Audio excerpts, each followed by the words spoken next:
Today when you get your insect back, if you have not finished your Sharpie, you want to do that first, and then we're going to go ahead and cut these out while they're dry.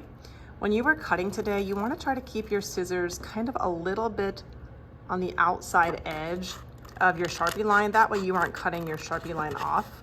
So if you look right here, I'm going to try to keep it just a little bit on the outside. Remember, we're cutting this out as one solid piece, so I don't want to keep on cutting through and cut the head off. I want it to all be one solid piece. Once you're done cutting, go ahead and get those scissors put away to keep our tables tidy. I'm going to use this paper as kind of my messy mat because I'm ready to add some color. If you've already added color, then you can go on to the next step. In order to add color, we are going to use paint sticks. You can use them as they are, or you can layer two colors to create some intermediate colors. So if I have yellow, I can layer yellow with one of its neighbors, either orange or green. And if I layer those two colors together, I kind of get this intermediate or tertiary color in the middle. If you want to keep them plain, that is fine too, but you're going to color your sections until you're happy with the way it looks.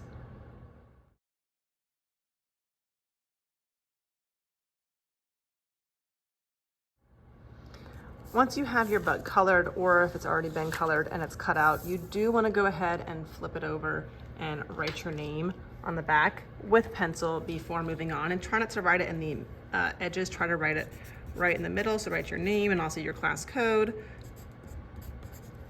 And then we are ready for the legs and the antenna.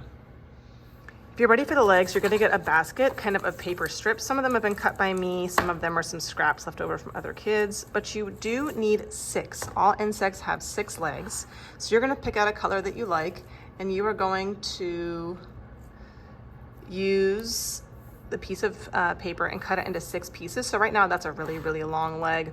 I'm going to cut them a little bit smaller. I'll get a color that I like here. So I'm going to cut those in half, and then we don't need them super long, but I need about 6 pieces. Once you have your 6 pieces, we're going to be taping these to the back. Once you are ready to tape, think about the paper you chose. Mine is pink and white on one side. I want the pink side to show, so I want to see the white side right now so that when I attach it, I see the pink. You can have your legs coming out, not of your head, but of your thorax or your abdomen. And remember, 3 should kind of go on each side. When you are doing the taping, you do not want to see your tape hanging out on the front. So if I am taping this piece down, I want to make sure that when I'm putting my tape on, if I go like this, you're going to see the tape from the front side. I want it to kind of be contained on the back of my paper. So I'm going to make sure it stays on the inside, and I'm going to make sure I smooth it down really good. And I'll do the same thing with all of my pieces. It could be that this tape might overlap this one a little bit, and that's fine. Again, I just don't want to see it coming over the edge. I don't want to see it on the front side. So I'm going to keep on taping until all of those are attached, and then I'll be ready for my antennas. If you add your tape and it's a little bit hard to see your name, you can always rewrite it. But once you get all 6 of your legs on, then you're going to come to the back and see me so you can get your antenna.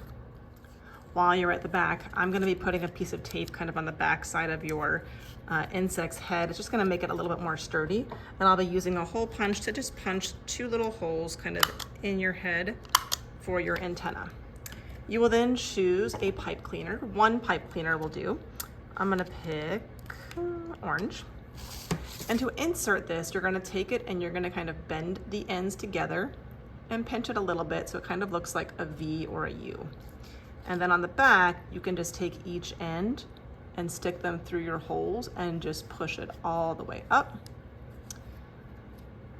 And then from there, you can decide how you want your antennas to be. They could be straight. You could take your finger and kind of curl the antenna a little bit if you want to. It's up to you how you style your antenna. When you are done with the antenna, bring it to the back. We'll get 1 more piece of tape just to kind of secure it down so it's not going to be wiggling around too much or falling out. And then we'll set these on the drying rack so they can dry.